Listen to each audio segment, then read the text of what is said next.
अभी आए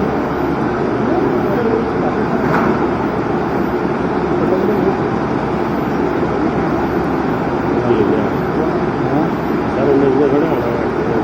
कब खाना दिया हेलो हाँ एक बात बताओ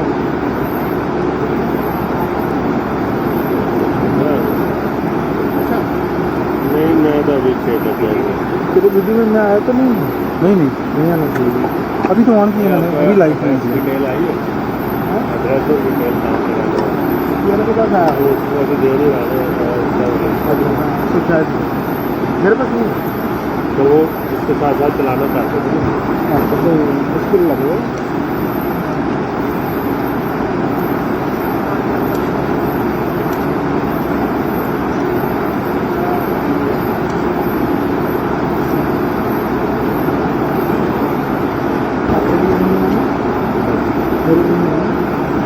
वीडियो में नहीं आया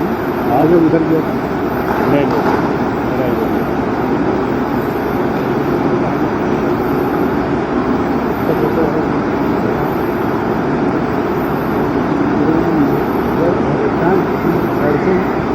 हेडफोन सर सब गप से मैं लेना पड़ेगा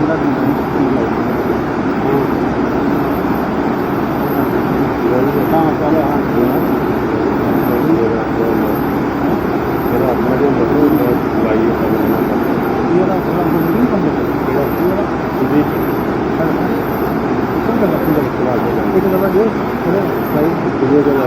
जो लाएंगे तो आ जाएगी मेरे फोन से आना अपने फोन से रहना पिछली बार के हर तरीके से टूट रहा है ना मेरा हेडफोन का भैया पिछली बार नहीं है हेडफोन क्या अभी तो थोड़ा पिछली बार नहीं है मोड़ पर किसी के पिन नहीं लगती मेरी तो पिन नहीं लगती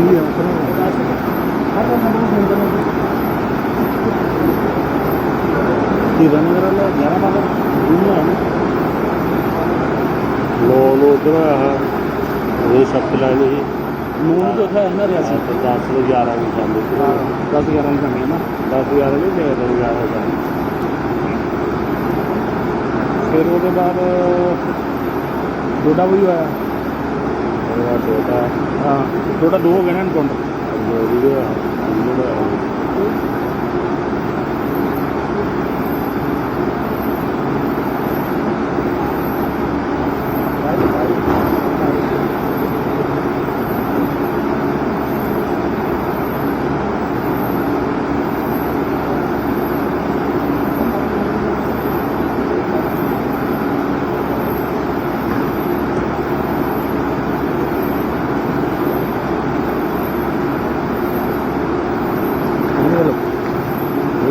वो फोन नहीं होगा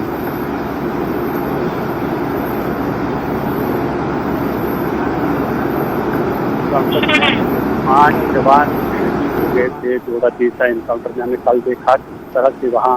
आतंकियों के खिलाफ एक ऑपरेशन के लिए आती थी और वहाँ जिस वक्त वो आर्मी कॉर्डन कर रही थी तो उस पर अचानक से हमला हुआ जिसमें सेना के 5 जवान शहीद हुए हैं 5 ठेकेदार शहीद हो गए। आज भी शहीदों की शहादत को याद किया जा रहा है। आप देख सकते अपने कि यहाँ जो आर्मी के जवान हैं ऑफिसर्स हैं वो इन बहादुर सिपाहियों की उस शुजात को सलाम पेश कर रहे हैं कि उस बहादुरी से उन्होंने वहाँ आतंकियों का मुकाबला किया और अपनी जानों का नजराना पेश किया है। इंडियन आर्मी की सबसे बड़ी खूबी यही है कि वो अपनी जान की परवाह किए बगैर आम लोगों की जो हिफाजत है उसको यकीनी बनाने के लिए हमेशा तत्पर रहती है और यही वजह है कि यहाँ आज यहाँ आर्मी के ऑफिसर्स हैं या जवान हैं वो इन जवानों को श्रद्धांजलि अर्पित करते हैं, उन्हें खराज अकीदत पेश करते हैं, उन्हें सलाम करते हैं उनकी उन बहादुरी का जिस बहादुरी से उन्होंने वहाँ जो पाकिस्तान के ट्रेंड आतंकवादी हैं उनके खिलाफ लोहा लिया और अपनी जानों का नजराना पेश किया। बिल्कुल आप देख सकते हैं कि सीनियर ऑफिसर्स जो आर्मी के हैं वो उन जवानों को सलाम पेश करते हैं, उनकी बहादुरी को सलाम पेश करते हैं। हालांकि ये बड़ा नुकसान है आदमी के लिए कि एक ऑफिसर समेत 4 जवान वो जो हैं वो इसमें शहीद हो गए हैं, लेकिन आर्मी उनकी उस दिलेरी के, आर्मी उनकी उस शुजाअत का एक हम ये कह सकते हैं कि उसको एक्सेप्ट करते हुए ये कहते हैं कि जिन्होंने इस तरह से अपनी जान की परवाह न किए बगैर आतंक के साथ लोहा लिया। हालांकि अभी भी ये ऑपरेशन जारी है। हमने देखा कि पिछले कई बरसों से जम्मू का जो इलाका है वो पाकिस्तान के निशाने पर रहा है। हमने देखा कि पिछले हफ्ते ही कठुआ में जिस तरह से एक आतंकी हमला हुआ था, वहां पर भी आर्मी के 5 जवान शहीद हो गए थे। और अभी एक हफ्ते के अंदर ही केसा डोडा का ये जो एनकाउंटर ट्रायल हुआ है, जिसमें 5 आर्मी के जवानों ने शहादत की है। उन जवानों को आज सलाम पेश किया जा रहा है। इंडियन आर्मी की जो सबसे बड़ी खसूसियत है कि उनकी ट्रेनिंग है, वो सबसे बड़ा उसमें जो सरमाया है वो ये कह सकते हैं कि देशभक्ति का जो जज्बा है वो कूट कर भरा हुआ होता है। और ये जो आर्मी के जवान हों या ऑफिसर्स हों, वो ऑफिसर फ्रंट से लड़ते हैं। ऐसा नहीं कि आर्मी के जवानों को आगे बढ़ाएं, बिल्कुल, बल्कि वो जब भी इस तरह की कोई भी चुनौती आती है, चाहे वो सरहद पर दुश्मन के साथ लोहा लेना हो या शायद वो सरहद के अंदर जिस तरह से आतंकी पाकिस्तान की तरफ से ट्रेड आतंकी यहाँ भेजे जा रहे हैं, यहाँ के हालात को खराब करने के लिए, यहाँ के अमन को बरहम करने के लिए, उसमें ये ऑफिसर सबसे पहले रहते हैं और उसकी लीड करते हैं। इन टीम को जो एंटी इंसर्जेंसी टीमें बनाई जाती हैं, राष्ट्रीय राइफल 10 राष्ट्रीय राइफल के जवान और एहलकार थे जिन्होंने अपनी जानों का नजराना पेश किया इस आतंकी हमले में। और वहाँ अभी भी सिक्योरिटी फोर्सेज का ऑपरेशन है वो लगातार चल रहा है, लेकिन हमने पिछले कुछ वक्त से ये देख लिया कि पाकिस्तान की तरफ से ये कोशिश की जा रही है कि यहाँ जो माहौल बिल्कुल ठीक हो गया है उसको बिगाड़ने की कोशिश की जा रही है। एक समय ऐसा था जब चिनाब वैली और काजूरी पूंछ में भी आतंकवाद का बोलबाला हुआ करता था, लेकिन पिछले 15-20 साल से अगर हम देखेंगे तो ये इलाके बिल्कुल अब शांत हो गए थे। यहाँ पर पुरअमन जिंदगी गुजार रहे थे लोग, लेकिन पाकिस्तान को ये बात रास नहीं आई और लगातार वो कोशिश करता है कि पाकिस्तान के जो ट्रेन उनके जो आतंकवादी हैं, दहशतगर्द हैं, उन्हें सरहद के इस पार भेजा जाता है और यहाँ ये जो पुरअमन माहौल है उसको बिगाड़ने की कोशिश की जा रही है। बिल्कुल आप अपनी टीवी स्क्रीन पर देख सकते हैं कि किस तरह से आर्मी के जवान और ऑफिसर इन बहादुर जवानों को सलाम पेश कर रहे हैं, उनकी बहादुरी को इज़ाद देते हैं। हमने देखा कि आज दिन पर जब से ये खबर सामने आई, आर्मी के 4 जवान शहीद हुए हैं, 4 एहलकार शहीद हुए हैं, जिनमें एक ऑफिसर भी है। कोई भी, चाहे वो सियासी पार्टी हो, चाहे वो जो समाजी तंजीमें हैं, उनकी तरफ से लगातार कंडेमनेशन आ रही है। हमने देखा कि कई लोगों से हमने बात की है, जो अगर हम जी किशन रेड्डी की बात करेंगे जो केंद्रीय मंत्री हैं, उनसे भी जब पूछा था तो उनका ये कहना था कि पाकिस्तान की ये खोखलाहट है और इसीलिए वो यहाँ आतंकियों को इस पार भेजा जा रहा है। लेकिन हुकूमत का भी ये एक दृढ़ संकल्प है, सरकार का एक संकल्प है कि चाहे कितनी ही कोशिशें पाकिस्तान की तरफ से की जाएं, आतंकवाद को बिल्कुल भी यहाँ पर अपने नहीं दिया जाएगा। जब भी आतंकवाद की कोई भी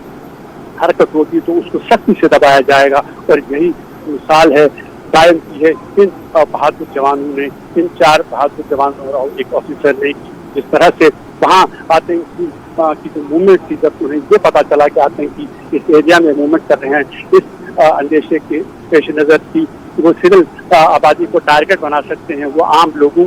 के खिलाफ कोई हरकत कर सकते हैं, तो इन्होंने उनको ललकारा और उस जो एनकाउंटर हुआ, इस एनकाउंटर में उन्होंने अपनी जानों का नजराना पेश किया, अपनी शहादत पेश की। अभी जैसा कि आप देख सकते हैं कि यहाँ टीवी स्क्रीन पर जो आर्मी के जवान हैं, इंडियन एयरफोर्स के आर्मी के, वो जवानों को श्रद्धांजलि पेश करते हैं और हमें बताया गया कि GOC नॉर्दर्न कमांड जो है वो भी कुछ देर में ही यहाँ आएंगे और इन जवानों को अकीदत के फूल नजर करेंगे। और लेफ्टिनेंट गवर्नर मनोज सिन्हा के बारे में ये कहा जा रहा है कि लगभग 5 बजे के करीब यहाँ आएंगे और इन जवानों की शहादत को सलाम पेश करेंगे, इन्हें अकीदत के फूल निछावर करेंगे। तो लगातार ये सिलसिला जारी है। अब लगभग आधे घंटे से जितने भी आर्मी के ऑफिसर्स हैं, चाहे वो आर्मी हो, चाहे वो इंडियन एयरफोर्स हो, उन तमाम ये जो फोर्सेज हैं उनके ऑफिसर्स, उनके जवान यहाँ इन जवानों को खरा हकीकत पेश कर रहे हैं, उनको भावभीनी श्रद्धांजलि पेश कर रहे हैं, उनकी उस हिम्मत को दाद देते हैं, उस हिम्मत को सलाम करते हैं जिस हिम्मत से उन्होंने आतंकी का लोहा ले लिया है, उसके साथ लोहा ले लिया। और अब आप देख सकते हैं कि अपने अपने टीवी स्क्रीन पे लगातार यहाँ जितने भी जवान हैं, ऑफिसर्स हैं, वो भारी भारी इन जो बहादुर जवान जो शहीद हुए हैं दोहरा के उस एनकाउंटर में, उनको अकेले से फूल निछावर करते हैं। आज हमने देखा कि जहाँ बड़े बड़े जो सियासी मैदान हैं, चाहे वो मर्कजी लेवल के लीडर हों या यहाँ यूपी लेवल के लीडर हों, सबका एक ही ये कहना था कि यहाँ जिस तरह से हालात अब ठीक हो गए हैं। पार्लियामेंट इलेक्शन में हमने देखा कि जब लोकसभा के इलेक्शन होने वाले थे तो पाकिस्तान की तरफ से लगातार कोशिशें की गई कि यहाँ के अमन है उसको बिगाड़ा जाए, लेकिन सिक्योरिटी फोर्सेज ने इतनी जांफिशानी से काम किया कि पाकिस्तान के जो सारे मंसूबे हैं उनको खाक में मिला दिया। वो पुरअमन तौर पर यहाँ लोकसभा के चुनाव कराए गए। अब जबकि ये कहा जा रहा है कि जम्मू कश्मीर में असेंबली के चुनाव होंगे, तो ऐसा लग रहा है कि पाकिस्तान की तरफ से ये कोशिशें लगातार की जा रही हैं कि चुनाव में भी कहीं न कहीं रखना डाला जाए। लेकिन सिक्योरिटी फोर्सेज, चाहे वो आर्मी हो, चाहे वो जम्मू कश्मीर पुलिस हो, सीआरपीएफ हो या बाकी जितनी भी लॉ एनफोर्समेंट एजेंसीज हैं, उनका ये कहना है कि पाकिस्तान की तरफ से कोई कोशिश की जाएगी उसको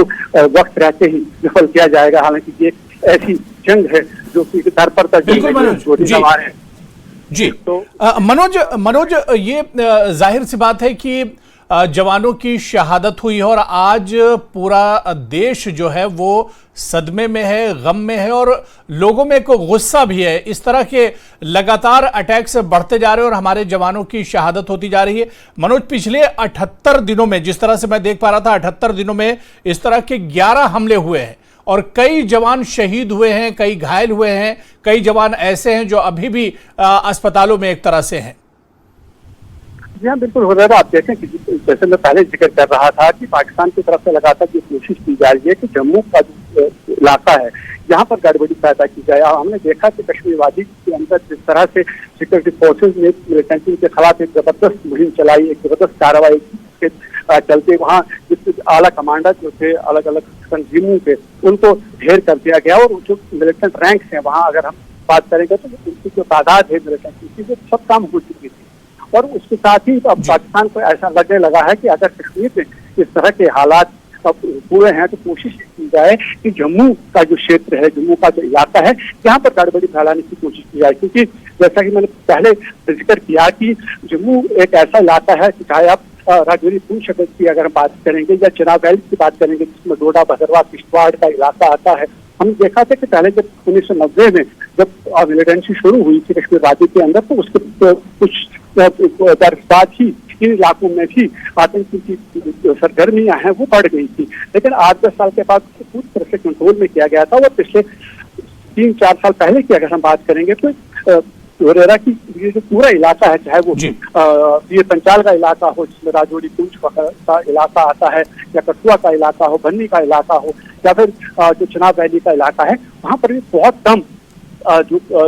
सरगर्मियां देखने को मिली थी। लेकिन पाकिस्तान एक अलग प्लान है उस पर काम कर रहा है। पाकिस्तान की लगातार ये कोशिश है कि जिस तरह का दबाव कश्मीर वैली के अंदर बढ़ाया गया है, तो उसकी वजह से वहाँ कोई गतिविधियां उनकी हो नहीं पा रही। इसलिए उनकी लगातार ये कोशिश है कि जम्मू सूबे में जहाँ पर सिक्योरिटी फोर्सेज की जो प्रेजेंस है कंट्रोल लाइन को छोड़ के, या बॉर्डर जहाँ पर है वहाँ पर तो कोई कंप्रोमाइज नहीं किया जाता है, वहाँ पर जो डिप्लॉयमेंट होती है उसमें कोई कमी नहीं की जाती है। लेकिन जो हिंटरलैंड है जहाँ पर अमन था, जैसे आप डोडा, राजौरी पूंछ के हिंटरलैंड की बात करेंगे, तो वहाँ की सिक्योरिटी फोर्सेज की प्रेजेंस थी, उसको कम किया गया था। तो कोशिश पाकिस्तान की यह प्लान ऐसा लग रहा है, जो जिस तरह के दिफाई माहिरीन का कहना है कि पाकिस्तान की ये कोशिश है कि अगर जम्मू में भी इस तरह की गतिविधियां की जाएं, इस तरह के आतंकी हमले अंजाम दिए जाएं, तो उससे शायद सरकार मजबूर हो जाएगी वो एक्स्ट्रा डिप्लॉयमेंट के लिए। और वो एक्स्ट्रा डिप्लॉयमेंट आएगी कहाँ से? पाकिस्तान को और ISI को ये ख्याल है कि वो कश्मीर से जो सिक्योरिटी फोर्सेज जो वहाँ तैनात हैं उनको यहाँ शिफ्ट किया जाएगा। और उससे क्या हुआ कि कश्मीर वैली के अंदर जो प्रेशर है आतंकियों पर वो कम हो जाएगा। लेकिन सरकार की लगातार ये कोशिश है, चाहे वो कश्मीर वैली हो, चाहे वो डोडा जिले का इलाका हो, दरबार किश्तवाड़ का इलाका हो, या फिर राजौरी और पुंछ का, तो जहाँ पर भी जितनी सिक्योरिटी फोर्सेज की जरूरत है उतनी सिक्योरिटी फोर्सेज को तैनात किया जा रहा है। अब हम पिछले, जैसे आपने जिक्र किया कि हम पिछले हमलों की बात करेंगे तो उसमें ज्यादातर जो नुकसान हुआ है वो फौज को ही उठाना पड़ा है, क्योंकि ऐसा लग रहा है कि ये जो आतंकी हैं ये जंगल वॉरफेयर में काफी ट्रेंड है। अब आप देखें कि अगर जितने भी हमले हुए हैं, चाहे वो राजौरी पुंछ में हुए हैं, चाहे वो कठुआ में हुआ, या चाहे वो तीसरा जो आज घोड़ा में हुआ है, ये पूरे जंगलाती इलाकों में होती है। तो होता क्या है कि ये जो आतंकी है उनको एक हम कह सकते हैं कि एक एडवांटेज मिलता है। एडवांटेज ये है कि वो कहीं जंगल में बैठे हुए हैं, वो आप जब अगर सिक्योरिटी फोर्सेज जब जाते हैं ऑपरेशन के लिए तो वो उनकी हरकत को भांप सकते हैं, उनकी हरकत को देख सकते हैं। सिक्योरिटी फोर्सेज को यही पता नहीं है, एक्चुअल पता नहीं होता है कि ये किस पॉइंट पे बैठे हुए हैं। तो जो पहला हमला होता है, जो पहला निशाना जो होता है आतंकी की तरफ से, जब सिक्योरिटी फोर्स को निशाना बनेगा तो बिल्कुल मनोज जिस स्ट्रेटेजी की आप बात कर रहे हैं बिल्कुल सही है कि आतंकियों ने अपनी स्ट्रेटेजी बदल दी है, क्योंकि जिस तरह से आपने बताया कि कश्मीर पूरी घाटी में प्रेशर बहुत ज्यादा था, आतंकियों को चुन चुन कर एक तरह से मारा जा रहा था, उनका सफाया किया जा रहा था, और उन्होंने अपना फोकस बिल्कुल अचानक चेंज किया और घाटी से निकलकर वो जम्मू एक तरह से शिफ्ट हो गए। लेकिन मनोज इसके अलावा आप देखिए कि सिर्फ स्ट्रेटेजी ही नहीं बदली है, उन्होंने अपने मंसूबे, अपने प्लान और अपने नाम भी बदल लिए हैं। आप थोड़ा सा मनोज देखिए कि पहले जो अटैक होते थे उनकी जिम्मेदारी जैश ए मोहम्मद, हिजबुल मुजाहिदीन और इस तरह की आतंकी जो संगठन होते थे वो लेते रहते थे, लेकिन उसके बाद देखिए अब नाम बदल लिया है, द रेसिस्टेंट फ्रंट, और इसी तरह से कश्मीर टाइगर्स और इस तरह की जो आतंकी संगठन है अब वो एक तरह से सामने आने लगी हैं। तो बहुत बड़ा एक शिफ्ट, बहुत बड़ा एक बदलाव भी नजर आ रहा है। जी हाँ, बिल्कुल। देखें हुरैरा, जैसे मैंने पहले कहा कि जिस तरह से आतंकी पहले जो कश्मीर का इलाका था, अब वो जम्मू इलाके में उनका शिफ्ट हो गया। ISI और पाकिस्तान का हम ये कह सकते हैं उनका शिफ्ट हुआ है, वो आतंकी को यहाँ दे रहे हैं।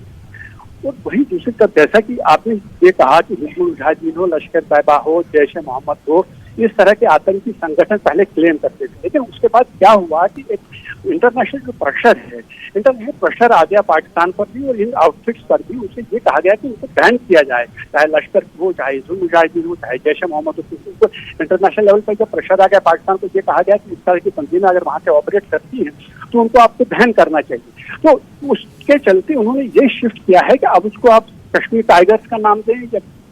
या कोई और TRF का नाम दें, तो द रेजिस्टेंस फ्रंट जिसको वो कहते हैं। हालांकि वो द रेजिस्टेंस फ्रंट जो है वो जैश ए मोहम्मद और लश्कर तैयबा ही है, वो कोई और फ्रंट नहीं है। अब कोशिश पाकिस्तान की ये है कि इंटरनेशनल लेवल पर जो उसको बदनामी हो रही है, उससे प्रेशर आ रहा है कि आप आतंकवाद को फरोग दे रहे हैं, आप आतंकवाद को बढ़ावा दे रहे हैं, इस तरह की तंजीमें बैन की गई हैं। उन तंजीमों के बारे में अगर पहले भी पता चला तो आपके खिलाफ एक्शन किया जा सकता है। यही वजह है कि अब उन्होंने तंजीमों का नाम बदल के उनको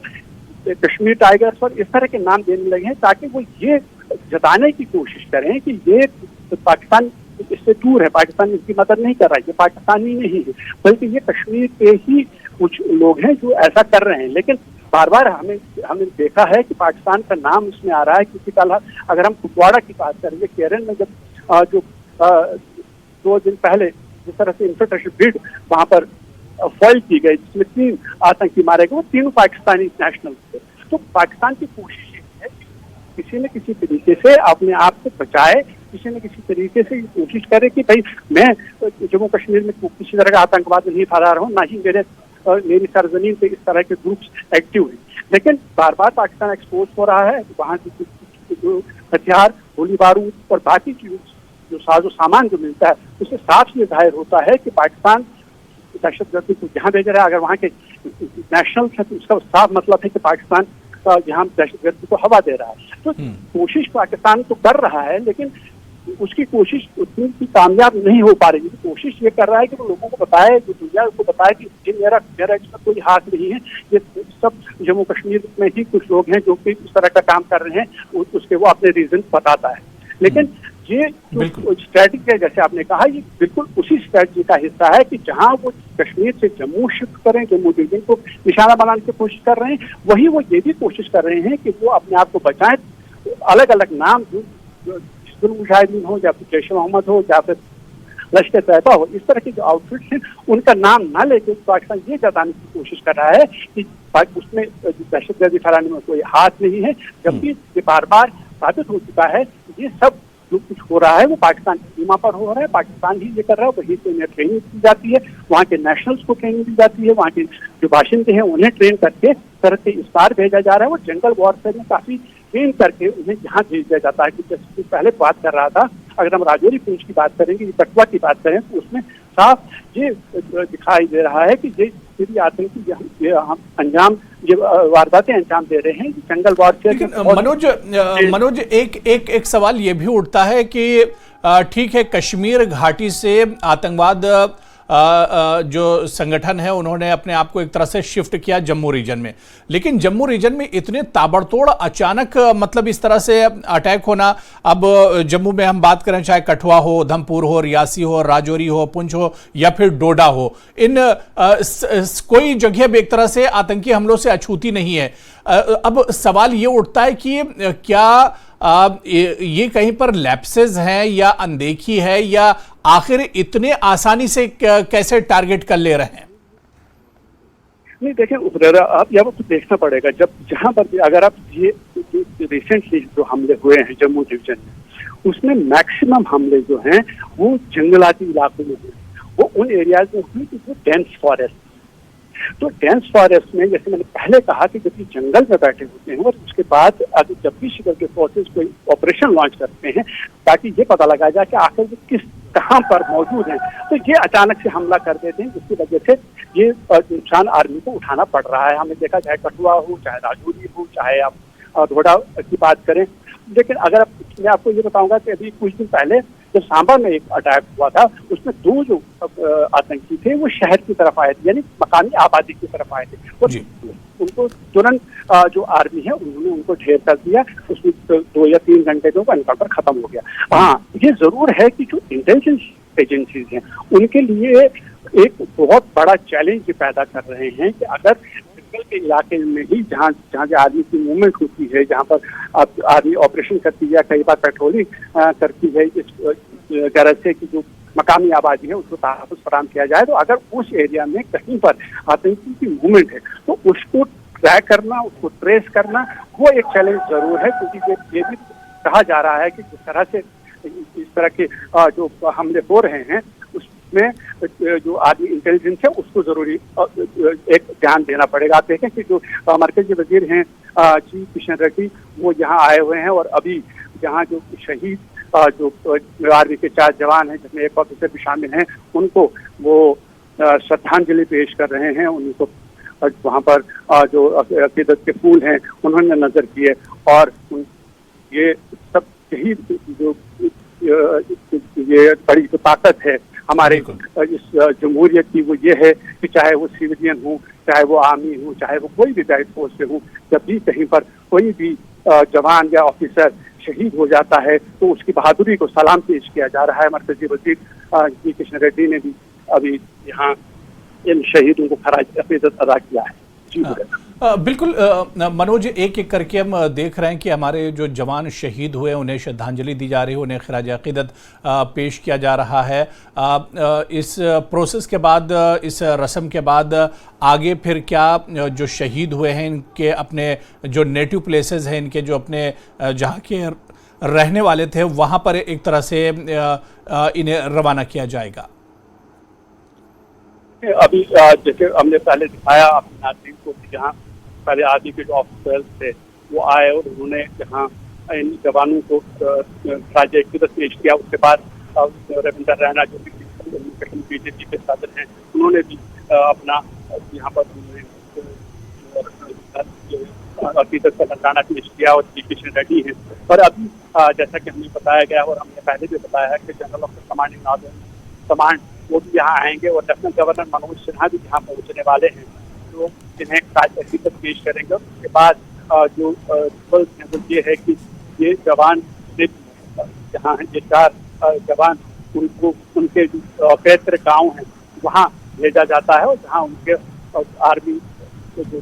सम्मान है उस सम्मान के साथ उनकी अंतिम विदाई होती है। और जहाँ पर कि हमें ऐसा बताया गया है कि जैसे ये रीसेंट सेरेमनी यहाँ खत्म हो जाएगी और उसके बाद इन्हें अपने अपने आबाई गाँव भेजाया जाएगा और जहाँ इनका जो आखिरी रस्मात है वो अंजाम दी जाएंगी। बिल्कुल।